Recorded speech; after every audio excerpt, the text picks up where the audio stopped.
محترم ناظرین، سائنس بھی ہمارے پیارے نبی حضرت محمد مصطفیٰ صلی اللہ علیہ وآلہ وسلم کا پتہ پوچھ رہی ہے۔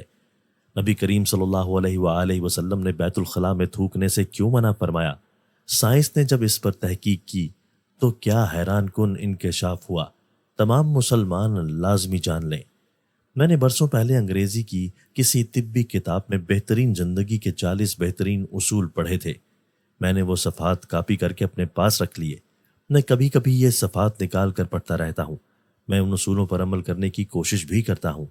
میں نے 10 سال قبل تفاسیر اور احادیث کا مطالعہ شروع کیا تو پتہ چلا یہ 40 اصول دنیا کے کسی طبی ادارے یا یورپ اور امریکہ کے کسی سیلف ہیلپ انسٹیٹیوشن نے ڈیولپ نہیں کیے۔ یہ تمام اصول ہمارے پیارے رسول صلی اللہ علیہ وآلہ وسلم کی حیات طیبہ کا نچوڑ ہیں۔ یہ سیرت النبی سے اخذ کیے گئے ہیں۔ ہمارے رسول صلی اللہ علیہ وآلہ وسلم نے پوری زندگی اپنے اصحاب کو ان اصولوں کی ٹریننگ دی۔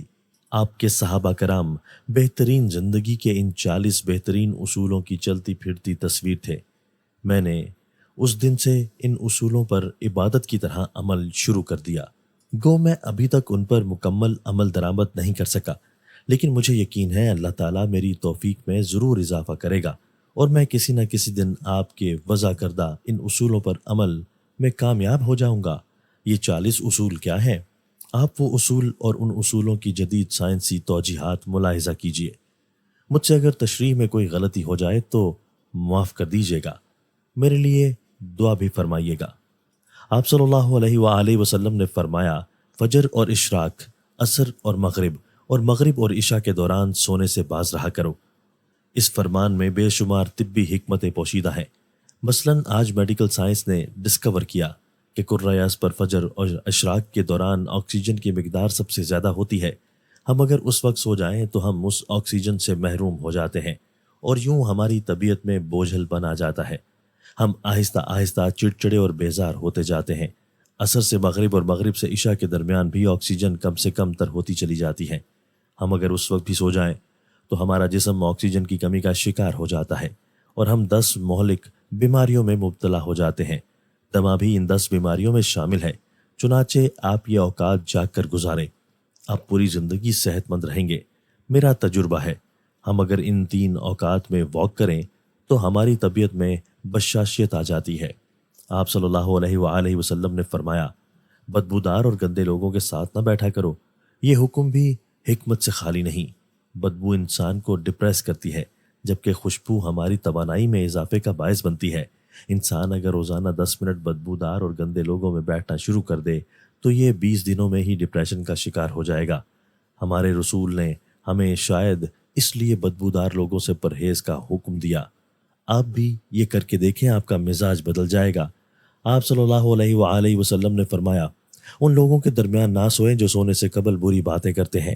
یہ فرمان بھی حکمت کے عین مطابق ہے۔ آج سائنس نے ڈسکور کیا، نیند سے قبل ہماری آخری گفتگو ہمارے خوابوں کا موضوع ہوتی ہے اور یہ خواب ہمارے اگلے دن کا موڈ طے کرتے ہیں۔ ہم اگر برا سن کر سوئیں گے تو ہم برے خواب دیکھیں گے اور ہمارے برے خواب ہمارے آنے والے دن کا موڈ بن جائیں گے۔ ہم خوابوں کے طے کردہ موڈ کے مطابق دن گزارتے ہیں۔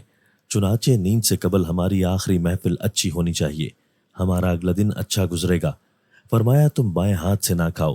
یہ فرمان بھی عین سائنس ہے۔ ہمارے دماغ کے 2 حصے ہیں، دایاں اور بایاں۔ دایاں حصہ مثبت اور بایاں منفی ہوتا ہے۔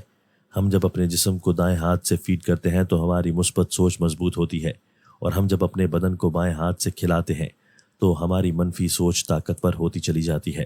آپ مشاہدہ کر لیں، آپ کو بائیں ہاتھ سے کھانے والے اکثر لوگ منفی ملیں گے۔ یہ آپ کو ہمیشہ شکوہ، شکایت، غیبت اور دوسروں کو نقصان پہنچاتے نظر آئیں گے۔ فرمایا، منہ سے کھانا نکال کر نہ کھاؤ۔ یہ فرمان بھی سائنس سے درست ثابت ہوتا ہے۔ ہمارے منہ میں 10 کروڑ سے 1 ارب تک بیکٹیریا ہوتے ہیں۔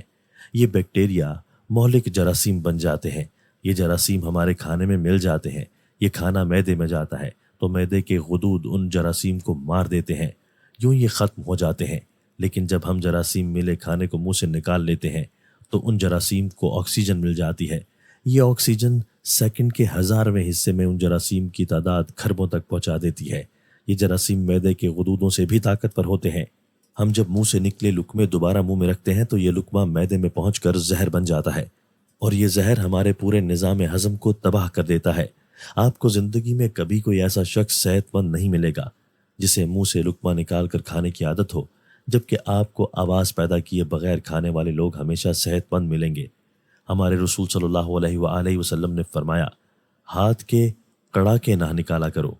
سائنس کا کہنا ہے ہم میں سے جو لوگ انگلیوں کے کڑاکے نکالتے ہیں ان کے جوڑ کھلنا شروع ہو جاتے ہیں اور یہ جلد آرتھریٹس کا شکار ہو جاتے ہیں۔ یہ جوڑوں کے درد کی شکایت بھی کرتے ہیں۔ فرمایا جوتا پہننے سے قبل اسے جھاڑ لیا کرو۔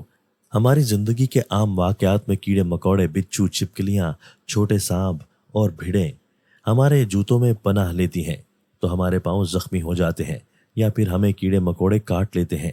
لہٰذا جوتا پہننے سے قبل انہیں جھاڑ لینا ہمیشہ فائدہ مند رہتا ہے۔ فرمایا نماز کے دوران آسمان کی طرف نہ دیکھو۔ یہ فرمان بھی درست ہے۔ آسمان میں ایک وسعت ہے، یہ وسعت ہمیشہ ہماری توجہ کھینچ لیتی ہے۔ ہم جب بھی آسمان کی طرف دیکھتے ہیں ہماری توجہ ہٹ جاتی ہے۔ ہمیں توجہ واپس لانے میں ٹھیک ٹھاک وقت لگتا ہے۔ نماز کے لیے یکسوئی درکار ہوتی ہے۔ ہم جب نماز کے دوران آسمان کی طرف دیکھتے ہیں تو ہم سجدے اور رکوع بھول جاتے ہیں۔ چنانچہ حکم دیا گیا نماز کے دوران آسمان کی طرف نہ دیکھو۔ یہ فارمولہ تخلیقی کاموں کے لیے بھی اہم ہے۔ اگر لکھاری لکھتے، مصور تصویر بناتے اور موسیقار دھن بناتے ہوئے آسمان کی طرف دیکھ لے تو اس کا تسلسل ٹوٹ جاتا ہے، یہ اپنا کام مکمل نہیں کر پاتا۔ شاید یہی وجہ ہے دنیا کا زیادہ تر تخلیقی کام بند کمروں میں مکمل ہوا، یہ کھلی فضا میں پروان نہیں چڑھا۔ آپ کو انبیاء، اولیاء اور بزرگان دین بھی بند غاروں میں مراقبے کرتے ملیں گے۔ آپ صلی اللہ علیہ وآلہ وسلم نے فرمایا، رفع حاجت کی جگہ ٹوائلٹ میں مت تھوکو۔ یہ حکم اپنے اندر دو حکمتیں رکھتا ہے۔ ٹوائلٹ میں تھوکنے سے بعد میں آنے والوں کو بھی تکلیف ہوتی ہے، اور دوسرا ٹوائلٹس میں لاکھوں قسم کے جراثیم بھی ہوتے ہیں۔ ہم جب تھوکنے کے لیے منہ کھولتے ہیں تو یہ جراثیم ہمارے منہ میں پہنچ جاتے ہیں۔ یہ ہمارے لعاب میں پرورش پاتے ہیں، یہ معدے اور پھیپھڑوں میں پہنچتے ہیں اور پھر یہ ہمیں بیمار کر دیتے ہیں۔ آپ کو یہ جان کر حیرانی ہوگی، ہماری ناک جراثیم کو پھیپھڑوں تک نہیں جانے دیتی۔ ہماری ناک سے صرف کیمیکلز جسم میں داخل ہوتے ہیں۔ جراثیم زیادہ تر منہ سے بدن میں اترتے ہیں اور ان کا بڑا سورس ٹوائلٹس ہوتے ہیں۔ چنانچہ آپ ٹوائلٹس میں لمبی لمبی سانس لینے، تھوکنے، گانا گانے، آوازیں دینے اور موبائل فون پر بات کرنے سے پرہیز کریں۔ آپ کی صحت اچھی رہے گی۔ آپ صلی اللہ علیہ وآلہ وسلم نے فرمایا، لکڑی کے کوئلے سے دانت صاف نہ کرو۔ ہم میں سے بے شمار لوگ کوئلے سے دانت صاف کرتے ہیں۔ کوئلے سے ہمارے دانت وقتی طور پر چمک جاتے ہیں، لیکن یہ بعد ازاں مسوڑے بھی زخمی کر دیتا ہے، دانتوں کی جڑیں بھی ہلا دیتا ہے اور یہ منہ میں بو پیدا کرتا ہے۔ لکڑی کا کوئلہ سیدھا سیدھا کاربن ڈائی آکسائڈ ہوتا ہے، یہ ہائیجینک بھی نہیں ہوتا۔ چنانچہ رسول اللہ صلی اللہ علیہ وآلہ وسلم نے اس سے پرہیز کا حکم دیا۔ آپ صلی اللہ علیہ وآلہ وسلم نے فرمایا، ہمیشہ بیٹھ کر کپڑے تبدیل کیا کرو۔ ہم میں سے اکثر لوگ شلوار پتلون یا پاجامہ پہنتے وقت اپنی ٹانگ پھنسا بیٹھتے ہیں اور گر پڑتے ہیں۔ ہم میں سے ہر شخص زندگی میں کبھی نہ کبھی اس صورتحال کا شکار ضرور ہوتا ہے۔ بالخصوص ہم بڑھاپے میں شلوار یا پتلون بدلتے وقت ضرور کرتے ہیں۔ آپ نے شاید اس قسم کے حادثوں سے بچنے کے لیے یہ حکم جاری فرمایا تھا، اور آپ صلی اللہ علیہ وآلہ وسلم نے فرمایا، اپنے دانتوں سے سخت چیز مت توڑا کرو۔ ہم لوگ اکثر بادام، اخروٹ یا نیم پکا گوشت توڑنے کی کوشش میں اپنے دانت توڑوا بیٹھتے ہیں۔ دانت ایکٹیو زندگی کا قیمتی ترین اثاثہ ہوتے ہیں۔ آپ نے شاید اسی لیے دانتوں کو سخت چیزوں سے بچانے کا حکم دیا۔